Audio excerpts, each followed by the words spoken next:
साथ मौजूद हैं किया इंडस्ट्रीज के चेयरमैन और एमडी अनिल गुप्ता। और आज इनसे हम समझेंगे कि कॉपर की कीमतों में गिरावट का कितना असर देखने को मिल सकता है आगे, और कंपनी के मार्जिन को लेकर क्या आउटलुक है। साथ ही आगे की कैपेक्स की योजना को भी हम समझने की कोशिश करेंगे।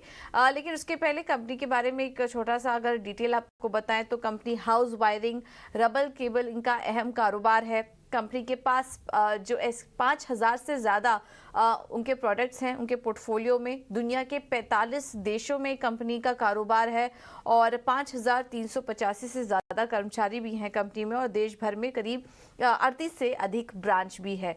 तो एक मजबूत डिस्ट्रीब्यूशन नेटवर्क, और हम देख रहे हैं लगातार कंपनी के नतीजे भी शानदार आ रहे हैं। FY23 भी एक अच्छे नोट के साथ कंपनी ने क्लोज हुआ था, और जिस तरीके से अब सरकार का फोकस इंफ्रास्ट्रक्चर पर पड़ रहा है, रियल एस्टेट कैपेक्स पर पड़ रहा है, केईआ इंडस्ट्रीज जैसी कंपनियों के लिए भी यहाँ पर काफ़ी ज़्यादा अवसर खड़े होते हुए दिखाई दे रहे हैं। तो आज हम कंपनी से यही सब कुछ समझने की कोशिश करेंगे, और इसके अलावा मेटल के दाम में, कॉपर के दाम में जो कीमतें हैं इस वक्त, उसको लेकर क्या आउटलुक है, ये भी हम समझने की कोशिश करेंगे। और हमारे साथ कंपनी के चेयरमैन और एमडी अनिल गुप्ता जी जुड़ चुके हैं। Anil ji, thank you so much ET now Swadesh को समय देने के लिए अपना।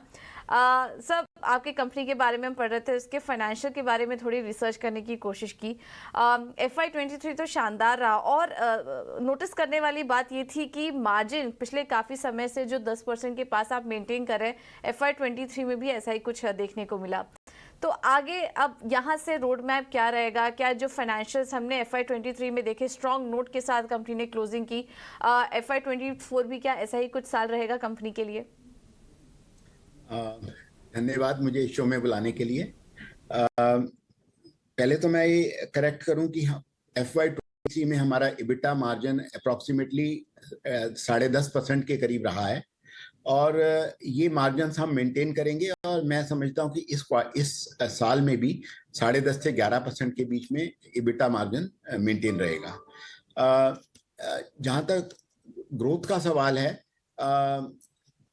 16 से 17% की ग्रोथ हम एक्सपेक्ट कर रहे हैं वॉल्यूम टर्म्स में। जहां तक अब इससे रुपी में रेवेन्यू में कितना असर आएगा वो मेटल के प्राइसेस पे डिपेंड करता है, बट मैं समझता हूं कि इतना ही रेवेन्यू ग्रोथ आना चाहिए, क्योंकि मेटल कॉपर जो है ऑलरेडी काफी नीचे स्तर पर है, $8300, और नॉर्मल लेवल हमें लगता है कि $8,800-9,000 के करीब रहना चाहिए, बट अभी कह नहीं सकते हैं कि इसमें क्या रहेगा। लेकिन कॉपर के प्राइसेस कम होने से या ज्यादा होने से नॉर्मली हमारे मार्जिन्स पे कोई इम्पैक्ट नहीं आता, क्योंकि हम अपनी फिनिश गुड्स और रॉ मटेरियल्स को हमेशा एक इक्विलिब्रियम में रखते हैं, ताकि मेटल का लॉस हमें ना आए। जहां तक बेनिफिट का सवाल है कॉपर के प्राइस कम होने से, मुझे नहीं लगता कि इससे कोई ज्यादा बेनिफिट हमें होता है, क्योंकि उतना ही कॉपर हमने खरीदा हुआ भी होता है या स्टॉक्स में होता है। तो सर मार्जिन पर तो नहीं असर पड़ेगा, लेकिन वॉल्यूम में हमने देखा था, and correct me if I am wrong, हमने वॉल्यूम में आपकी धीमी ग्रोथ देखी थी क्योंकि कॉपर के प्राइस में भी गिरावट हुई थी। अब क्योंकि तेजी आई है Q1 FY24 में, हम देख रहे हैं कि कॉपर के प्राइस अब गिरावट लगातार जारी है। तो क्या यहाँ से वॉल्यूम्स और आप पिकअप होता हुआ देख रहे हैं?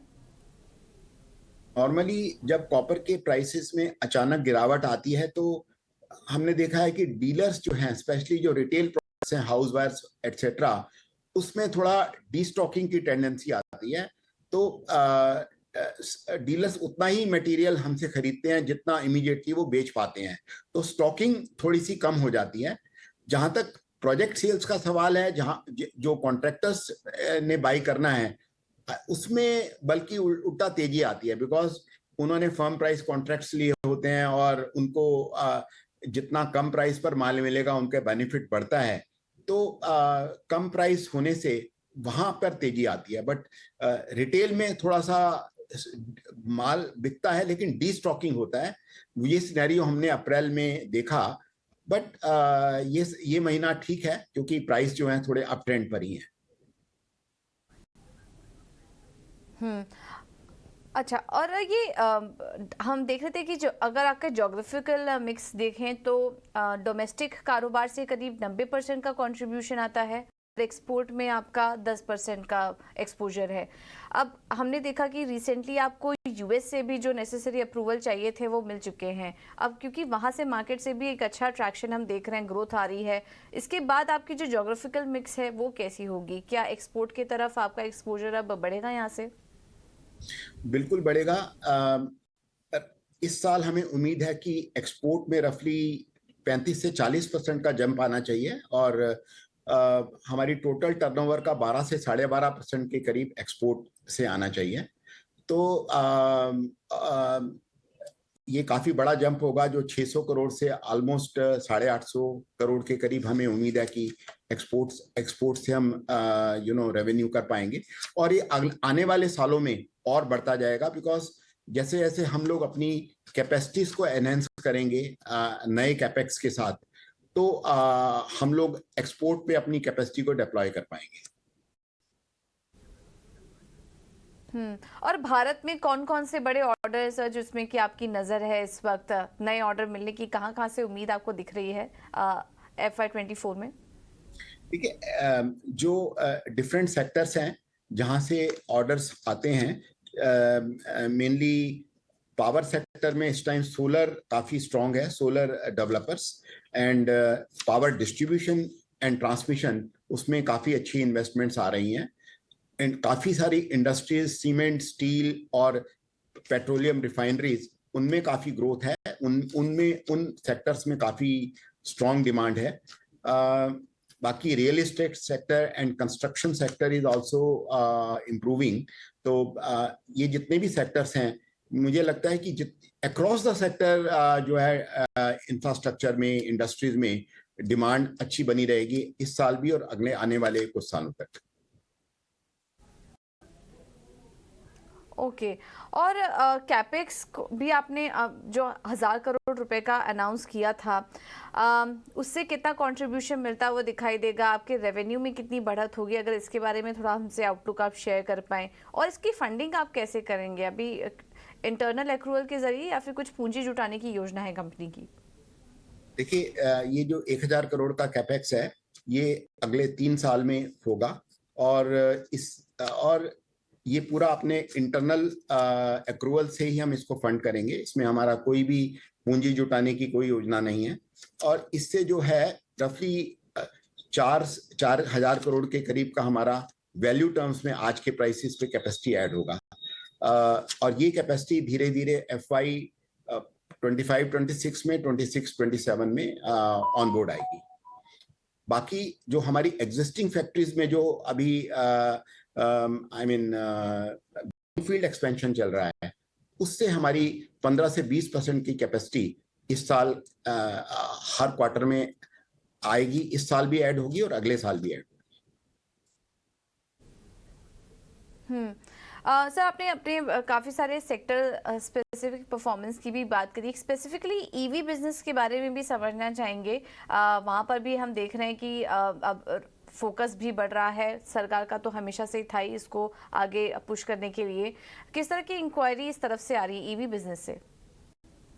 इलेक्ट्रिक व्हीकल बिजनेस से हमारा जो फोकस है वो है इलेक्ट्रिक जो चार्जिंग के जो स्टेशंस बन रहे हैं, जो या इलेक्ट्रिक चार्जिंग, जो ईवी चार्जिंग केबल्स हैं, उनके ऊपर हमारा फोकस है।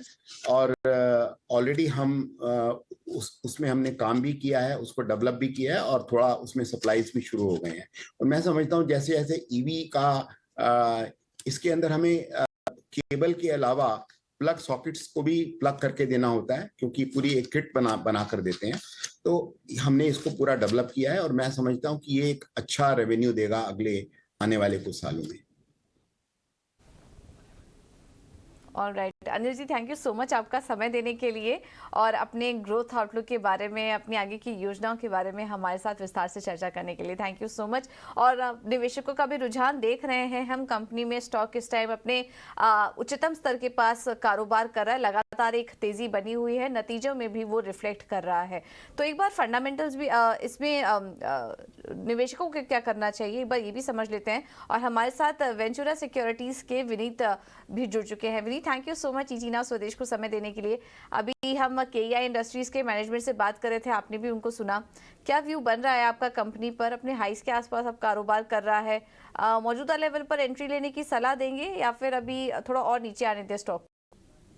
ये देखिए, ये स्टॉक काफी चल चुका है, लेकिन इसके आउटलुक भी काफी ब्राइट है। तो हमें लगता है कि एड ऑन डिप्स या थोड़ा सा सिप करे स्टॉक में तो आपको इन्वेस्टर को अच्छा एंट्री प्राइस मिल जाएगा। हमें लगता है कि ये स्टॉक आने वाले 4-5 सालों में 16-17% की ग्रोथ से अपने रेवेन्यू डबल कर सकता है ओवर द नेक्स्ट 5 इयर्स। इनकी जो केपेक्स प्लान्स है, हर साल 300 करोड़ के आसपास जनरेट केपेक्स करेंगे। और ये जो केपेक्स आ रहा है उनका, वो प्योरली इंटरनल एक्रूल से आएगा। तो आपकी आरओई मेंटेन रहेगी, आरओई 20+% है, मार्जिन्स भी काफी मेंटेन होने की संभावना है क्योंकि डिमांड काफी अच्छी है।